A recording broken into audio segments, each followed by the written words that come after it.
Coincidence is a conspiracy of the guilty. You don't know the monsters and what they do. Let's find out. Someone Jo trusts with her life is the reason she almost lost it. And once you see what episode 3 and 4 are building toward, you're not going to be able to unsee it. Every single person around her, every teammate, every handler, every familiar face in that command room suddenly becomes a suspect the moment you realize how much the enemy already knew. This isn't a story about an outside threat anymore. This is a story about betrayal from the inside, and honestly, that's 100 times scarier. Let's slow down for a second and really look at what we're dealing with here, because the details matter more than people are giving them credit for. Jo was taken. Her tracker was cut out of her own body, which means whoever did this knew exactly how the system worked and exactly how to disable it without hesitation. That is not something a random criminal figures out on the fly. That takes planning. That takes inside knowledge. And the scariest part is that her home was hit too, which means her captors didn't just know where she worked, they knew where she slept, where her kids slept, and how to get close enough to threaten all of it. You don't get that kind of access from the outside. You get it from someone who already had the keys. So the question everyone should be asking right now isn't who kidnapped Jo, it's who handed them the map. And once you start asking that question, you realize the show has actually been quietly setting this up for a while. Caitlin and Byron already suspected something was wrong by the end of episode 2, and if I'm being honest, so did I. But now episode 3 is putting a name to that fear, and the title alone tells you everything. The bear is infected. That's not just a dramatic phrase to make the episode sound intense.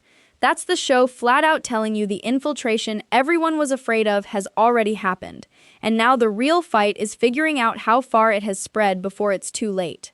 According to what we know about episode 3, Jo is the one who ends up confronting this breach head-on, and it reportedly pushes the entire team into a genuinely risky move just to smoke out whoever is responsible.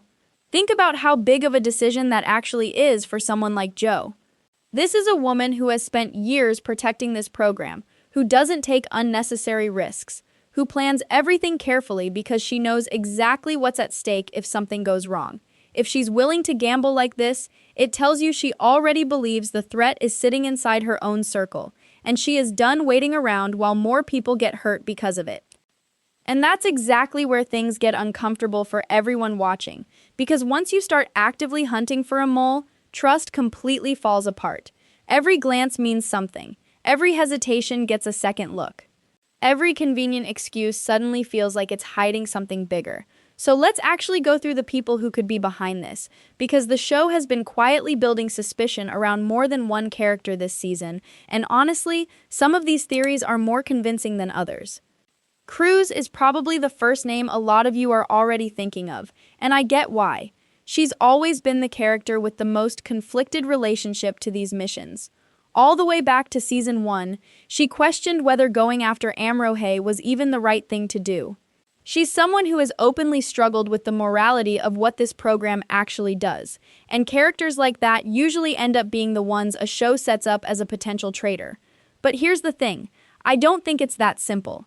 Cruz's doubts have always come from conscience, not betrayal. She questions the missions because she genuinely cares about doing the right thing, not because she wants to sell anyone out. If the show goes down the obvious road and makes her the traitor, it's honestly going to feel like a cheap twist instead of one that was actually earned. Then there's Bobby, who has been way quieter this season, but is still deeply involved in the operational side of everything happening around Jo. And quiet characters are often the most dangerous ones to overlook, especially on a show that clearly loves a slow burn reveal. We don't get a lot of insight into what's actually going on in Bobby's head, and that lack of visibility is exactly the kind of thing a show uses to hide a twist right in plain sight. I'm not saying it's definitely her, but I honestly wouldn't be shocked if there's something here that we simply haven't noticed yet. We also can't ignore Byron, who sits close enough to Caitlin to have access to extremely sensitive information.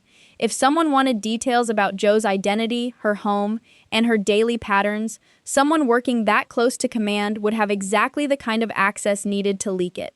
And here's what makes this theory even more interesting to me. Byron is one of the people who seemed the most worried about Joe's safety after she went missing. But on a show like this, that concern could easily be guilt dressed up as worry. Sometimes the person pushing the hardest to find the leak is doing it because they're terrified of getting caught themselves. And then there's Caitlin, someone I actually brought up as a wild card way back in my very first video about this season. She has always been cold, calculated, and willing to make brutal decisions if it means protecting the bigger picture. That kind of personality doesn't automatically make someone a traitor, but it absolutely makes her capable of putting the mission above any individual person, including Joe. If Joe's growing doubts about the ethics of these operations were ever seen as a liability, it's not impossible that Caitlin could have allowed something like this to happen, or at the very least failed to stop it when she had the chance. I still think this one's a long shot, but I'm honestly not ready to rule it out either. Now let's move into episode 4, because this is where everything really starts to escalate. The title alone, Murder Hornets, tells you exactly what kind of tone you're walking into. This is not a slow, quiet episode. This is chaos breaking out in every direction at once. From what we know, the team ends up exposing a hidden network that has been operating through covert handlers, while Caitlin and Westfield are left scrambling to figure out just how big of a threat they're actually facing. A hidden network operating through handlers is a massive reveal on its own, because it means this was never just one traitor working alone. This sounds like a coordinated system that's been built quietly over time, with multiple people involved at different levels. And if that's true, whoever leaked Joe's information in episode 3 might only be one small piece of something a whole lot bigger. There's also a frantic hunt getting underway in this episode, with the team racing against the clock while Neil is stuck at home dealing with his own growing fear. And honestly, that part is heartbreaking when you actually sit with it. While Joe's team is out chasing a network that could reach further than anyone expected, Neil is stuck on the sidelines, unable to do anything except watch the walls around his family's safety keep crumbling. After everything we saw at the end of last season, with Neil begging Joe to walk away from this life, I think this is exactly the moment that pushes him past his breaking point. It's one thing to fear for Joe's safety in the abstract. It's a completely different thing to be living under protection with your own kids because of it. I wouldn't be surprised if this episode gives us one of the rawest emotional fights between Joe and Neil that we've seen in the entire series so far. Here's what genuinely worries me about all of this. If the team manages to expose this hidden network in episode 4, that almost certainly means they're about to come face to face with the people actually responsible for orchestrating Joe's kidnapping and the attack on her home. And if there really is a traitor feeding information from inside the program, exposing that network could force that person into a desperate move to protect themselves. Desperate people make dangerous decisions, and on a show like this, that usually means someone we care about ends up paying the price for it. The frantic pace we're being told about makes me think this episode isn't going to slow down to let anyone catch their breath. It sounds like a race against a ticking clock, and races like that almost never end without some kind of serious cost attached. I also want to bring up something that might tie all of this together in a way people aren't talking about yet.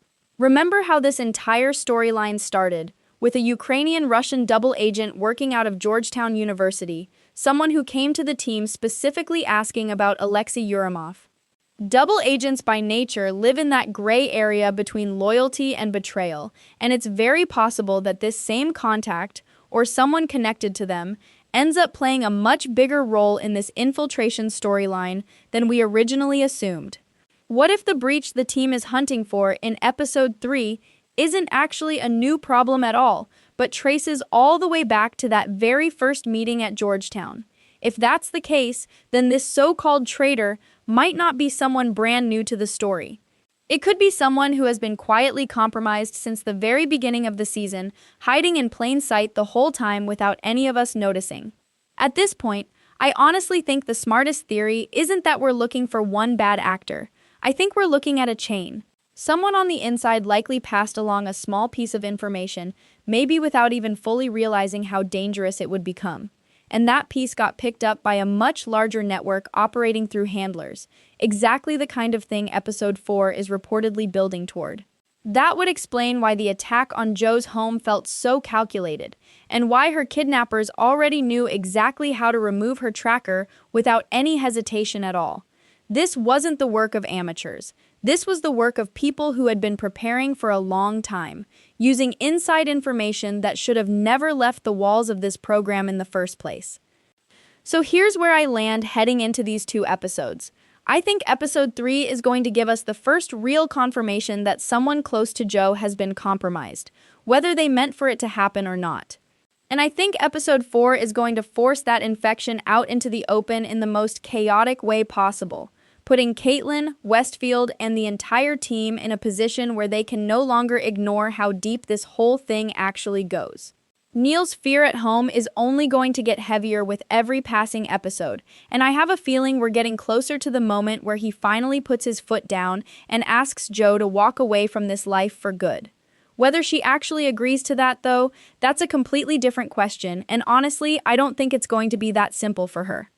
One betrayal could destroy everything Joe has spent years building and protecting. And this time, the enemy isn't hiding somewhere overseas. The real threat could already be standing right beside her, wearing the same badge, following the same orders, and knowing exactly where she's most vulnerable.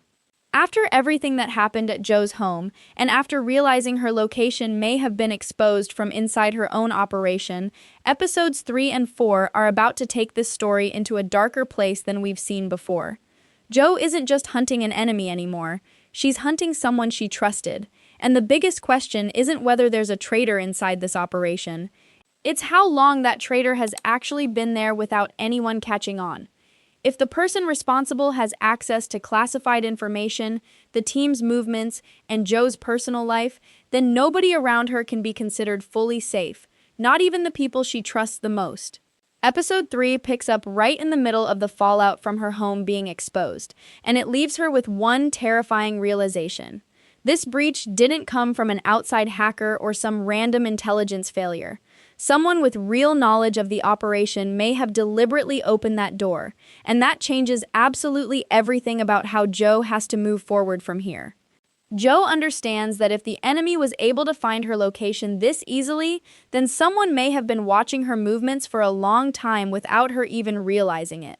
Every mission, every conversation, every decision she's made suddenly feels suspicious in hindsight. She can't just trust the information coming through official channels anymore because the person giving her that information could be the exact same person secretly working against her. That realization forces Joe into a decision that could put her career and her entire team at risk. Instead of telling everyone what she actually knows, she starts keeping certain details to herself. She builds a smaller circle of trust and quietly begins testing the people closest to the operation, one by one. This is where the tension inside the team really starts to build. Cruz and the other operators are expecting Joe to hand them a clear target, someone to focus on, someone to hunt. But Joe knows that moving too fast could tip off the traitor before they're ready. If the insider realizes Joe has already discovered the breach, they could disappear before the team ever gets the chance to identify them. So Joe decides to create a controlled situation designed to draw the leak out into the open. She gives different pieces of information to different people and quietly watches to see what happens next. It's a dangerous plan because Joe has to accept that any one of those people could be the traitor she's looking for. But if that information reaches the enemy again, she'll finally know exactly where the leak is coming from. At that point, this whole operation stops being a normal mission and turns into a full-blown psychological battle. Nobody knows who's being tested. Nobody knows who Joe actually trusts anymore, not even the people standing right next to her. Meanwhile, the pressure back in Washington keeps climbing right along with it. The political side of this operation is becoming just as dangerous as anything happening out in the field. Caitlin and Byron are stuck dealing with people inside the government who want real answers about the failed security measures and the growing instability surrounding Joe's missions. Behind closed doors, every single decision they make now comes with consequences, because they can't openly accuse anyone without solid proof, and a wrong accusation at this stage could destroy the entire operation from the inside before the real traitor is ever caught. So here's what I want to know from you. Out of everyone on Joe's team, who do you honestly believe is the one feeding information to the people who took her? Is this someone we've been suspicious of from the very beginning, or is the show setting up a twist that none of us are actually seeing coming? Drop your theory in the comments, because I have a feeling this whole thing is about to get a lot more interesting very soon, and I want to see who called it first.